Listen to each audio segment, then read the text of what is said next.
I always used to think people who believed in love at first sight were stupid until... Oh my god. Why do I want to kiss this man?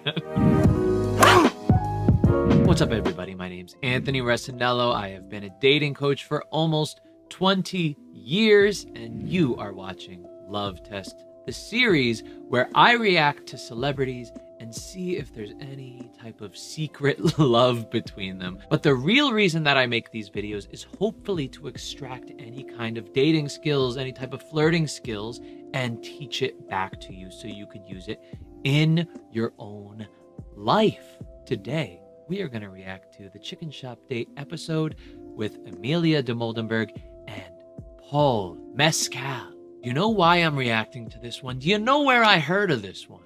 Well, it's from you guys, my community. Every video I make, I suggest that all of y'all go into my Discord, go into the Video Ideas channel, and then suggest your video suggestion in there. Before you post it, look to see if it's been suggested already, because I don't want to get a lot of duplicates, and then just upvote the one that's already there. I look at every single suggestion in there. So if you post it in my Discord, I will see it. If you post it in my comments, I will see it, but I will also forget that it's there. That's the reason why I love the Discord, because I could check to see what's the most popular suggestions that you guys have for me. The reason why people keep coming back to my videos and subscribe to my channel is because more often than not, I am accurate with my analyses. I've had multiple celebrities, people that I've reacted to, contact me and let me know that I was in fact accurate. I've also made many predictions that have come to fruition. For instance, Rihanna and A$AP Rocky. You could watch that video right here. So without further ado, why don't we get to this episode of Chicken Shop Date? I feel a bit nervous. You are? I feel like we've built up to this moment for quite a while, and now we're here. I don't feel nervous at all. You don't really have a nervous disposition, though. You think? I feel like you're... I would say the same to you about You don't think I have a nervous disposition? No. You don't know me well enough. Are you very nervous? Right off the bat, I've never seen a video of Paul MESCAL before. I've seen a bunch of AMELIA's videos. It's obvious that AMELIA is putting on her character right now. She's putting on that kind of cheeky, held back, kind of little bit of a sassy character. While Paul, it's obvious he is anxious. You see him kind of rocking back and forth. You see him a little bit jittery. And I don't know his true personality. Like I said, I've never seen him before aside from like photos and trailers, you know, stuff like that. But to see him actually real in person on a supposed fake date, he seems to be a vulnerable, open person. If he's anxious, he doesn't try to hide it. I love people like that. I love authentic people. And these people tend to do the best in relationships and friendships, because when somebody lets their guard down and just shows what they're feeling at any given moment, it encourages the other person to do the exact same thing. If you go on a date and you already are putting on your like most confident, only the best sides of you self, you are going to intimidate the other person into doing the exact same thing. And then the date becomes a competition of who could be more attractive or high value than the other person, rather than who has a connection with each other. Okay? When you go on a date, you're looking to see who you have a connection and chemistry with, and not who you could convey higher value to. That's not dating. That's a performance. Because in the end, guys, when you're in a relationship, when you're in that marriage, and you guys have been together for years, the person that you are going to be in a relationship with is going to see all sides of you. So if you try to hide those sides of you at the beginning, you may be getting into the wrong relationship, because one, that person may have a different view of who you really are, and the same thing for you. You may have a different view of who that person really is because you're forcing them to put up their walls, right? Then you get in the relationship and you'd be like, ooh, that's not who I wanted to date. And they're going the same thing. They're doing the Christian Bale American Psycho face. Ooh. So AMELIA's doing her job. Paul is anxious. We're a few seconds in, but yeah, no, I need to get my words out. Do you like Guinness? Is that offensive to say? No, it's actually not. This is quite topical for me at the moment. Okay. I've recently gotten into Guinness, which is kind of sacrilegious for an Irish person to say. Interesting you say that, because I've also recently got into Guinness. Great. Are we gonna have? Did you get one? No, just for you. I just got one for me. Okay, great. Cheers. Cheers. Cheers. Do you like Guinness? Yeah, I love it. Hold on, before you do this, there's a thing where you have to split the G. Have you heard about this? No, tell me. So, see the G on the Guinness? Yeah. You've got to split that with your first sip. What? So you got to drink that I much didn't bring Guinness. the Guinness, you brought the Guinness. So far, Paul is not reacting to Amelia's character. And because of that, Amelia is coming out a little bit more. She's being a teensy bit more real, her true self. And so I want to see how that continues. Is it going to be progressing in that way? Or are we going to just get little peeks of Amelia's real personality while Paul is being his open, vulnerable self? That's... And now I'm just realizing, by the way, about this series is it's kind of like the modern day Between Two Ferns, right? It's giving that Zach Galifianakis vibe, except for just not so aggro about it, not so crazed out, which actually gives more of this charm, this endearment to her series because she's still able to actually have interactions with people. She's just not as sassy as Zach Galifianakis is or as Martin Short is in Jeremy Glick. You're an Aquarius?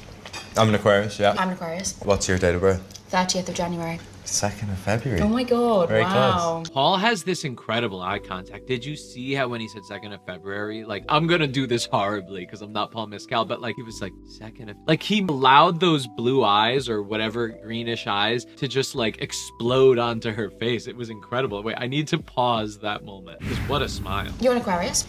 I'm an Aquarius, yeah. I'm an Aquarius. What's your date of birth? 30th of January. 2nd of... Oh my God. Look at that. What is that? He's scaring me. Why do I want to kiss this man? What is that face? I can't even, you know what it is? The reason why I can't describe it is because there's all of these little tiny facial expressions and body language and tone, and doing that in some sort of gesture that is just authentic connection and love. He is just a loving person. You could tell that moment right here is him just conveying just true love to her. Just open, non-judgmental, no ego, selfless love right here. And that's what we're seeing in those gorgeous goddamn eyes of this man that needs to go fuck himself. Can you pronounce your last name for me?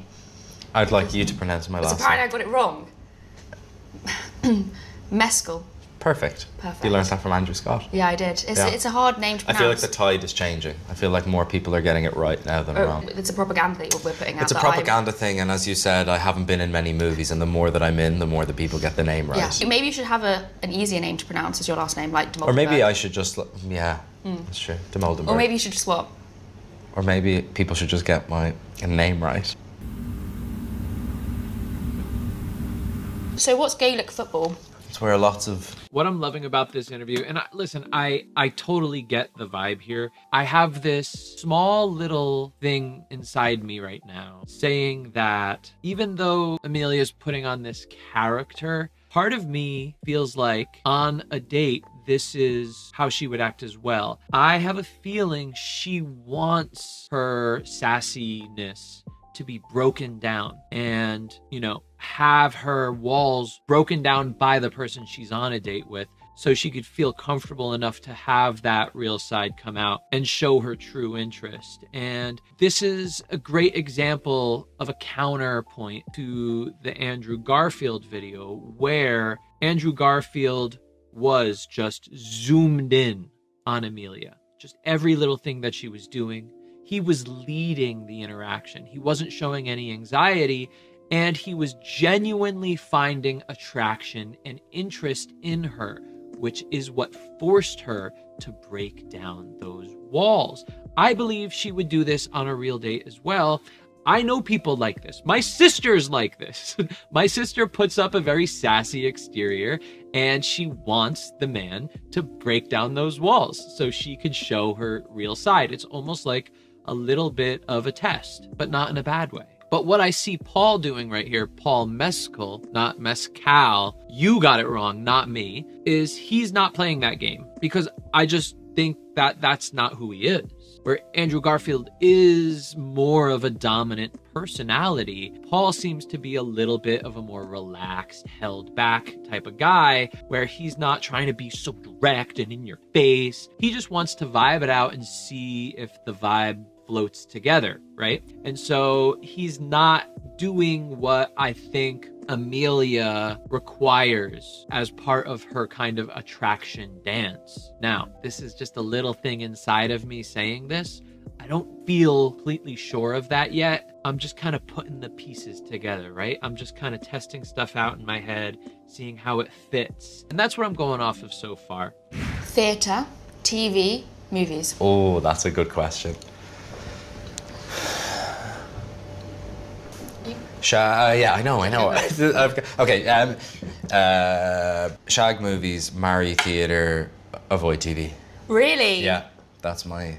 What was your like pre-show rituals when you were doing the theatre? Theatre. Yeah. Blind panic.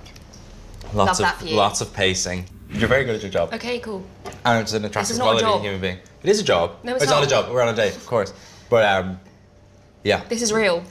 This is a real date. This is a real date. There's no ring lights and there's no cameras. Absolutely not. And there's not a room of this people is real to her. to me. I think it is real to Amelia. And I'm not saying like, oh my God, she just wants to date any celebrity. That's not what I'm saying. I am saying if there is real capacity for connection and chemistry and potential for a relationship, I think she would take it seriously. Why not? Why the not? It's called Chicken Shop Date. She created the series with that in mind. And I do think the Andrew Garfield video was the best example of us getting as close as possible to that. You know, seeing Amelia really actually consider the potential for a relationship between her and the person that she was on a date with. However, I do not think she goes home and goes, this whole thing is just like me playing a character and I'm nothing like this. I think this is who she is. I think she likes that sassy back and forth. I think she wants to get broken down. I think she wants to get her balls busted right back at her. I think that's fun for her. I think that's enjoyable. I love ball busting. I get disappointed when people don't like ball busting and don't want to bust my balls right back. And like I said, I think Andrew Garfield's personality is the closest to what she'd actually be interested in, because he is a more dominant, he is more direct, but at the same time, he's very charming and he's very relaxed and he's not some like alpha douchebag, right? Paul, on the other hand, has all of the charm of Andrew without that direct vibe, that in-your-face vibe that I think Amelia actually really enjoys. This just tells me that these two would be perfect friends, but I don't see any real romance between them. Not a winner, but nominee. Not a winner, It's yeah. part that counts. Yeah. You agree? I agree with that. I think it's too subjective, really. Definitely. Art is subjective. Sometimes it's like, yeah, it's, I don't know what else to say on it. That's right. Yeah. It's okay, don't worry It about hurts. it. It's fine. I always used to think people who believed in love at first sight were stupid until now. Cool. So Great, did I get it? If you just start reading the script now. Very good. That would be great. That was manipulation to the highest degree. Do you want portrait or landscape? I don't know, you're the photographer. You look great. I can't. There you go. Cute. There you go. Thank you. I love this series. I want to watch more. If you guys want me to react to more of these videos, please, guys, get in the Discord and go in the video ideas channel. Suggest to me maybe more Chicken Shop episodes. Suggest to me other things. I look at literally every single video idea that you have if you go into my Discord. If you put it in the comments, I'll look at it and I'll forget 5 minutes later because I have ADD. Now, if you're interested in going a little bit deeper into what I teach, I just released a new course called The 6 Rules of Detachment Dating. Detachment dating is exactly what it sounds like. And if you wanted to learn more about it, you can click the link in the description or scan that QR code right now. I am doing a really great discount right now because the course is new and I want as many people to learn this as possible. So I'm giving 50% off to anybody that wants the course. You can get it right now for $27, and I promise you, you are going to love it. There's been thousands of people that have taken the course already, and just trust me, you're going to love this course. That's it, everybody. Thank you so much for watching, and I'll see you in the next video.